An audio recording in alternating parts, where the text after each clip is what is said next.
Dawa tubeerawo buli Lwakutaano ssaawa ziba 4 ez'okumakya paka ssaawa 5 ez'akalasamayanzi. Ennaku z'omwezi ziri 23 omwezi gwa mwenda 2022. Sheikh yatuuse dda abeere nga atutuusaako kyatuteekedde lunaku luno olwaleero. Sheikh nsanyuse okukulaba.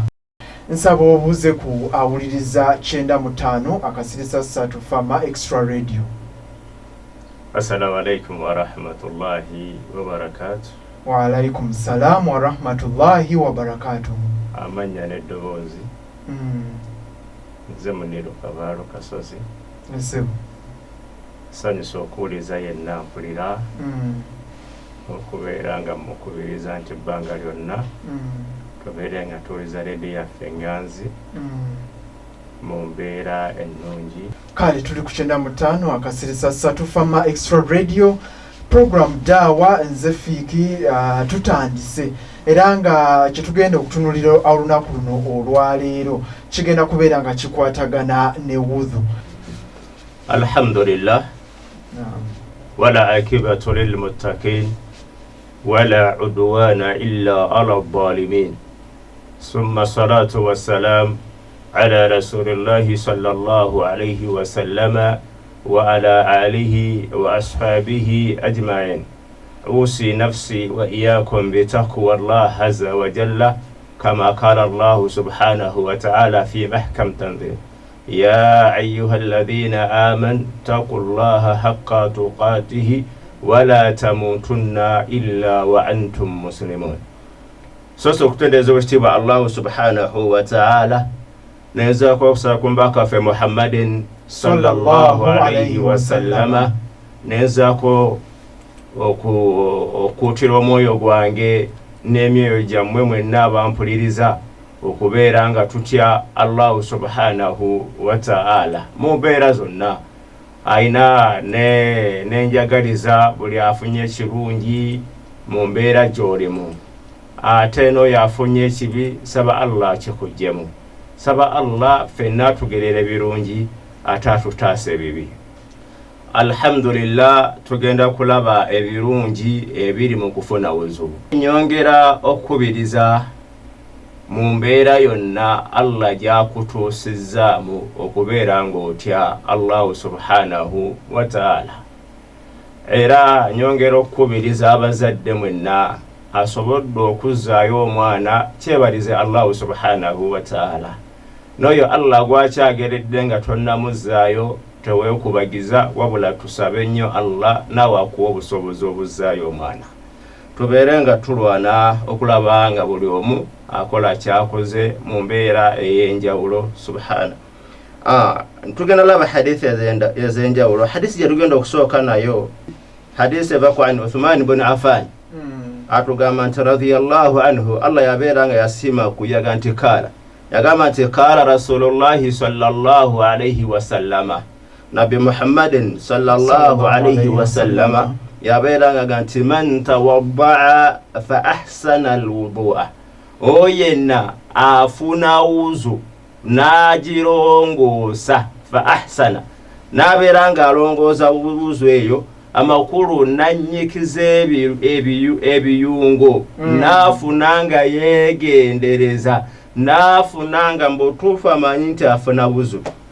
Yagamba nti khalajat khatwayahu Allah jja ebibi min jasadihi mu mubiri gwe Allah jja amadhambi mu mubiri gwe Allah jja ebyonoono mu mubiri gwe hatta okutuusa takhruju min tahti adhfarihi okutuusa Allah ebibi bwatuuka n'okubijja wansi w'enjala ze.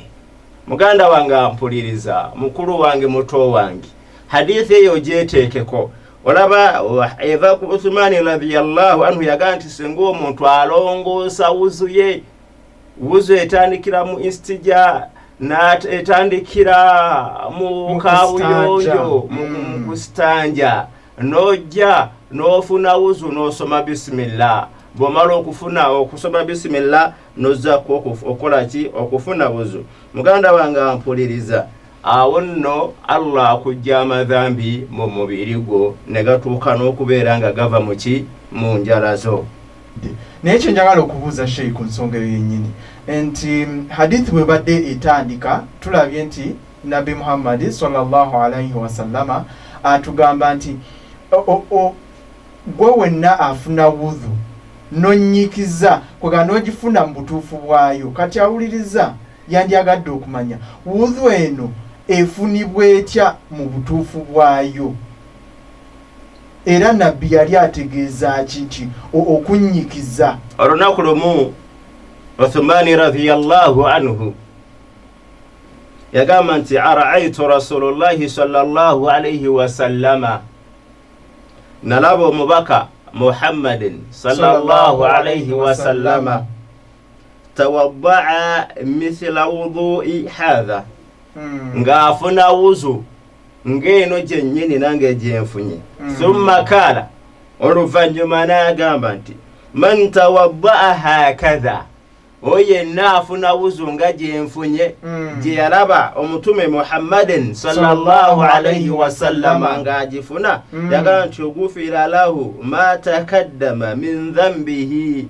Allah musonyiwa ebibi bye ebikulembedde wa kanat salatuhu ate n'okubeera ng'osaala wa mashruuhu ila masjidi nafilatun muganda wange ampuliriza n'okubeera ng'oyolekera ku masjidi n'otambula Allah subhanahu wa ta'ala abikuwaamu empeera omuvunuzi w'ekitabo yagamba nti sifatul wudhu nti ekifaananyi kya wuzu eyo Uthmani radhiyallahu anhu gye yali ayogerako oba gye yabeera ng'afunamu wuzu naga nti gye mulabye wuzu nfuna eno ye wuzu Nabi Muhammadin sallallahu alayhi wasallama gye yabeera ng'afuna kwe kubeera ng'oba olina ekyetaago ekinene oba ekitono n'ogenda emmanju n'osooka omala ekyetaago mu mbeera nga omusulo tegukoonyeeko ku lugoye lwo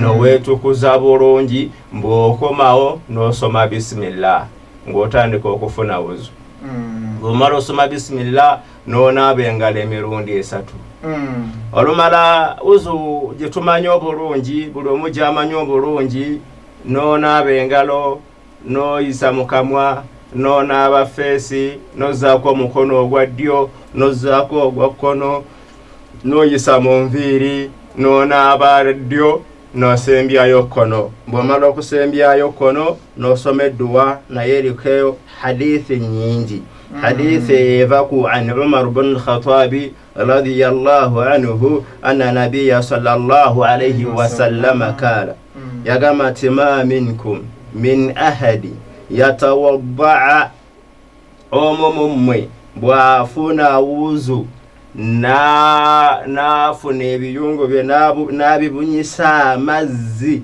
thumma kala oluvannyuma n'agamba nti omuddu amaze okufuna wuzu oluvannyuma n'asoma edduwa egamba nti ashhadu an la ilaha illa Allah wahdahu la sharika lahu wa ashhadu anna Muhammada abduhu wa rasuluhu illa futihatu lahu abwabul janna 8 agamba singa omuddu amala okufuna wuzu bw'amaze okufuna wuzu n'asoma edduwa egamba nti ashhadu an la ilaha illa Allah nti tewali nkakasa tewali asinzibwa mu butuufu bw'okusinzibwa okujjako Allah subhanahu wa ta'ala ne Nabi Muhammadin sallallahu alayhi wasallama mutume wa Allah oba mubaka wa Allah Allah subhanahu wa ta'ala agulawo emiryango 8 omuddu oyo gw'anaaba ayagala gwajja okuyitamu omuddu ayinza okyebuuza nti batya nti bw'ozimba ennyumba yo ng'ebadde eyina emiryango 8 gyonna nga tosobola nabyagiyitamu olw'okumaliriza eyo edduwa nazzaako edduwa egamba nti Allahumma ij'alni mina tawwabina ay Allah nkusaba onteekemu abo abeenenyezza waj'alni minal mutahhirina ay Allah atenteekamu abo abeetukuza amakulu nti omuddu ebbanga lyonna abamusobya ate omuddu ebbanga lyonna aba ayagalanga mutukuvu obanga asiimibwa Allahu subhanahu wa ta'ala. Ng'atuddeyo ku kibuuzo ky'omuweereza wa pulogulaamu eno kye yabuuzizza nti omuntu afuna atya wuzu. Tutemyetemye ne tulaba hadisi ku nsonga eyo nti Uthman radhiyallahu anhu yaga nti singa omuntu afuna wuzu ye fa ahsana alwudu'a nalongosa wuzu ye Allah amujja amadhambi amujjako ebyonoono mu mubiri gwe hatta okutuusa Allah bw'abijja wansi w'enjala ze. Amakulu nti nebeka n'abakaseereyo katono gano amadhambi naye amatono s'amazambi amanene. Kyobola Nabi Muhammadin sallallahu alayhi wa sallama yatukubiriza nnyo okwewala amadhambi amanene. Naye lw'okuba nti wabaawo amatono agayitira ensonga lwaki Allah yatuteerawo okufuna wuzu olwa hadithi ya Uthman bin Affan gye yatugambye nti Allah asonyiwa omuddu amadhambi ebbanga lyamala ng'alongoosezza wuzu ye. Awo waliwo akakakwakuliza omuganda wange ampuliriza. Ne tulaba ate nti bw'osomeddwa eva ku Umar radhiyallahu anhu egamba nti ashhadu an la ilaha illa Allah wahdahu la sharika lahu wa ashhadu anna Muhammada abduhu wa rasuluhu Allahumma ij'alni minat tawwabina waj'alni minal mutahhirina waj'alni minal mutatahhirina. Allah subhanahu wa ta'ala akugulirawo emiryango 8 nobeera mu baddu abagenda okuyingira ejjana. Shayina buuzizza emiryango gyaki egyo 8 jaggulawo? Emiryango egyejjana. Emiryango egyejjana. Kale Sheyi nsaba tujjewo omusaala guno ate bwe tudda twongereze ku bigambo ebyo. Tuli mu program Dawa nze Fiiki tukyagendera ddala maaso. Sheyi waali atunnyonnyola ku nsonga ya wudhu ku noti 7.2 noti 5.59 oba noti 7.6 noti 7.6 28 noti 8. Osobola okuyitawo n'obuuza Sheyi ku nsonga yonna ekwatagana ku wudhu. Sheyi tugende maaso. Hadith endala eva kwa Abi Hurayrata radhiyallahu anhu yagamba nti kala sami'tu Rasulullahi sallallahu alayhi wa sallam. Abi Hurayrata atugamba nti nawulira omubaka Muhammadin sallallahu alayhi wa sallam nti inna ummati yad'una yawma al-qiyamah. Kimazima ddala nti umma ya Nabi Muhammadin sallallahu alayhi wa sallam egenda kuyitibwa oba egenda kujja ku lunaku lwa kiyama gurran muhajirina ng'etema obanga emyasa obanga yeyakayakana. Amakulu nti nga bw'olaba omwezi ogw'ennaku 14 bwe gwakayakana min athali alwudu'i naye nga ekifudde ekyo okubeera nga omuddu ayakayakana kubeera nga amazzi gano obuufu bwa wuzu bwe bwabeera nga buyita. Kyava agamba nti faman istata'a minkum omu mmwe bw'abanga asobodde awanvuyengako ekiyungo kyo okubeera nga akifunyisa wuzu okusukkakaawo mwe bakiragira okukoma. Oba lwe luganda olutuufu seeka. Amakulu nti bwe gubanga mukono nti gumanyikiddwa nti olina kufuna wuzu nga gukoma ne gukomera ddala eno akakokola gye kakokola. Naye bw'aba Allah akuwadde opportunity ng'osobola oyisa okukakokola Nabi Muhammadin sallallahu alayhi wa sallam agambye nti oyo yenna asobodde abeere ng'ayisaawo. Lwaki? Kuba gugenda kujja nga guyakayakana nga guta omukono nga gwakayakana. Yensonga Nabi Muhammadin sallallahu alayhi wa sallam bwe bamubuuza ne mu hadithi nti abantu bw'ogenda kubalabira kuki yagaa nti nanti bafuna wuzu bagenda kujja nga bayakayakana. Abu Abi Hurayrata radhiyallahu anhu anna rasulullahi sallallahu alayhi wa sallam yagamba nti kala idha tawadda al-abdu muslim aw al-mu'min singa omuntu afuna wuzu mu baddu ba Allah nga musiraamu ng'ate mukkiriza akakabo akaka ne kashurutu ako kategeddesebwa omanyi waliwo kye bayita akakwakkulizo n'empaji naye weegenderezanga nnyo akakwakkulizo obusiraamu bwe buleetanga nti ne mushurutu enezze akakwakkulizo kazze tekabaako nsonga yonna eyinza nabyakawewula kati mu bukwakkulizo obulimu ku muntu mu kufuna wuzu mulimu akakwakkulizo ssebo akagamba nti omuntu alina kuba muki musiraamu naga nti fagasala wajhahu nanaaba feesi ye kharaja min wajhihi kulla khatayahu nadala ilayhi omuntu oyo nanaaba feesi ye ng'afuna wuzu Allah sangula nadala Allah nebyo amakulu omuntu n'afuna wuzu nanaaba feesi ye ebyo omuddu byabadde ng'atunuddeko nga biri haramu Allah bimusangulako amadhambi okutuusiza ddala n'ettonde erisembayo ery'amazzi bwe likkirira naye nga Allah ali mu kusangulako maki madhambi amatono nagamba nti fa idha ghasala yadihi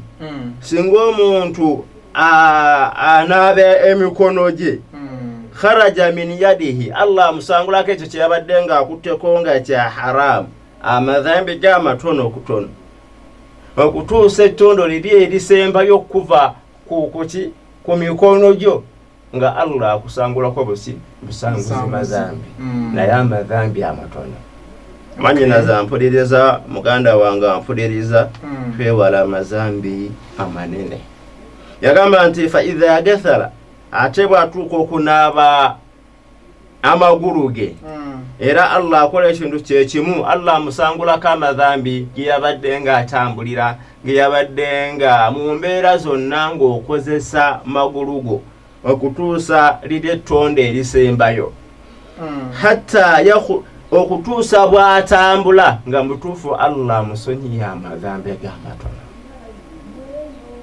waliwo akaseera we katuukako okufuna wuzu nga kabutiti ng'empewo nnyingi nga mbeera mbi nga mutuufu bw'ofuna wuzu naawe ogenda kwesika mu mubiri naye kubamu akafaananyi nti Allah agenda kusangulako amadhambi okozesanga nnyo kyansi eyo Allah n'abeera ng'akusangulako amaki amadhambi aba nabi Muhammadin sallallahu alayhi wa sallama yabuuza nti ala adullukum ala ma yamhu Allahu bihi al-khataaya wa yarfa'u bihi darajati abaffe mbabuulireyo ekyo Allah kyasanguza nakyamadhambi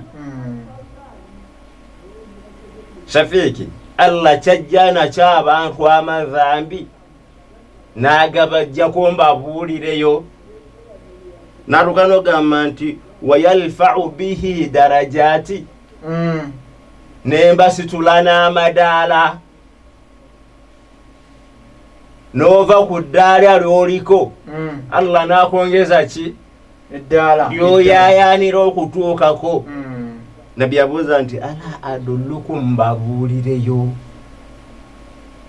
basahaba namugamba nti qaalu bala ya rasulallah tubuulireyo n'abagamba nti isbagul wudu'i ala maqalihi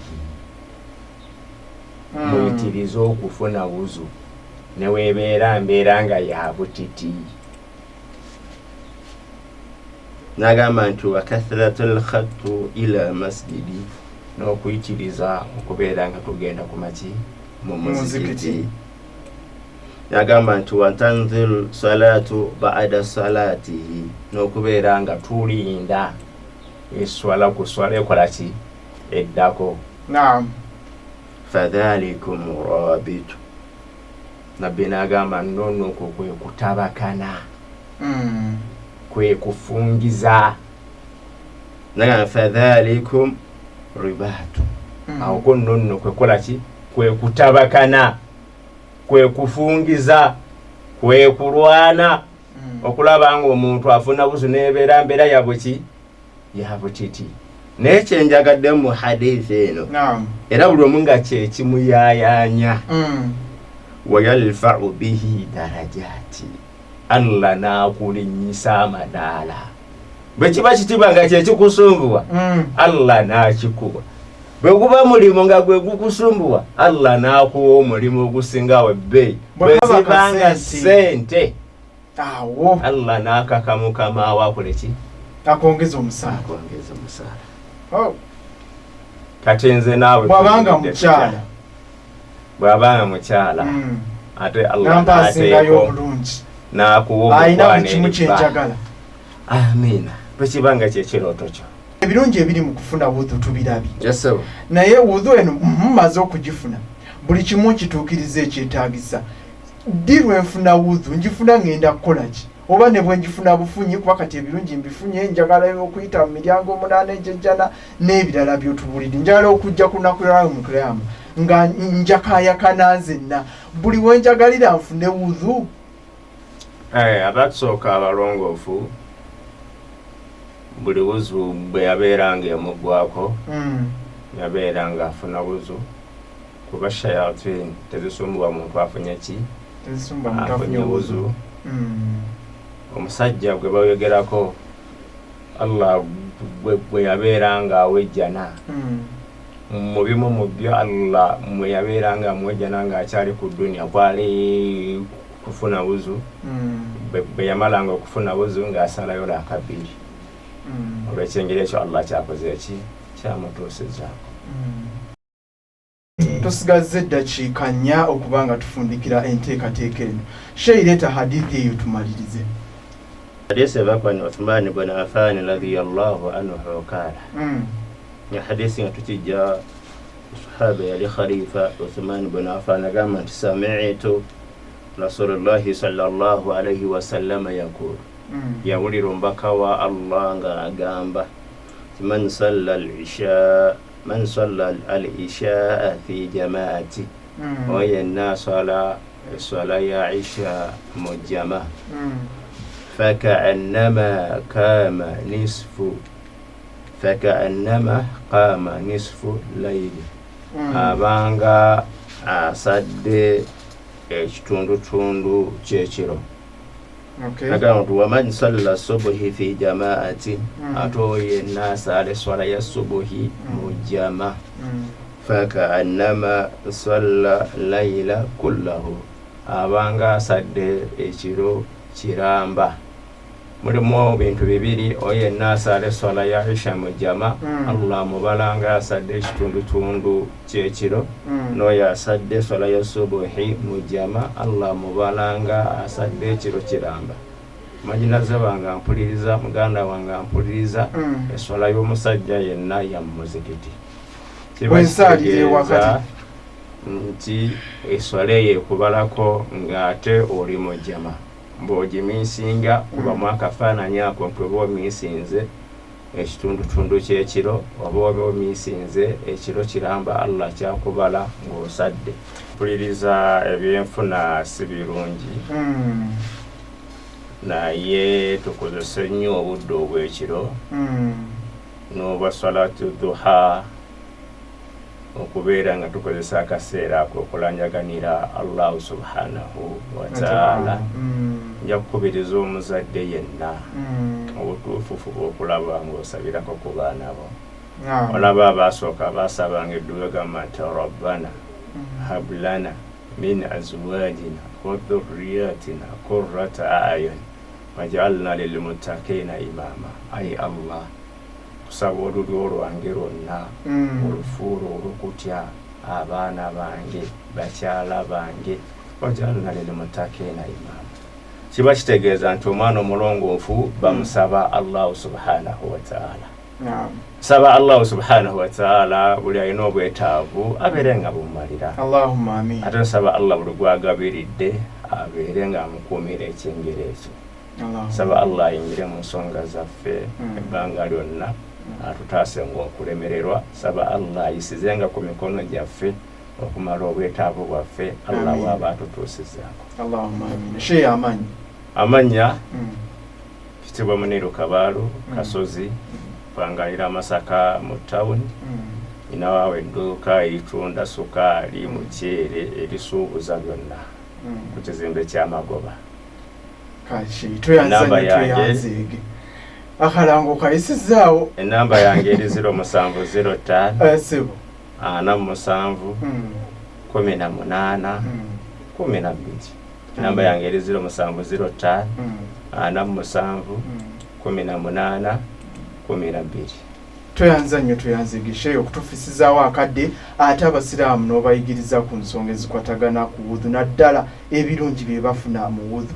Akaddeko katulese dda nsaba mbasiibulire wano mbadde bawuliriza balungi okubeera ddala wali we twatandikidde paka wano. Programs endala nnyingi nnyo wano wapa programs ensengeko obulungi n'ekyo mukwano tutawaana kwata ku noobu eyo kati nze tusinkane Lwakutaano lujja mu programu y'emu ddaawa ate tubeere nga tumanya ensonga endala ezikwatagana ku ddiini yaffe ey'Obuyisiraamu. Atakumira mpeera abankumire bannange tugende tusaale solaatul Jumaa ate yambalako bulungi nga bwe ntera obbakubiriza. Yes, ogenda kusinkana mutonzi wo togenda kusinkana fiiki oba ogenda kusinkana omutonzi wo oyambalako obulungi. Fena tugende tusaale solaatul Jumaa ate ne khutuba tuziwulirize ne bakhatwibo bwe batubulidde tubeere nga tubitwala nga bya nsonga tubiteeke mu nkola tubireka mu muzikiti. Kale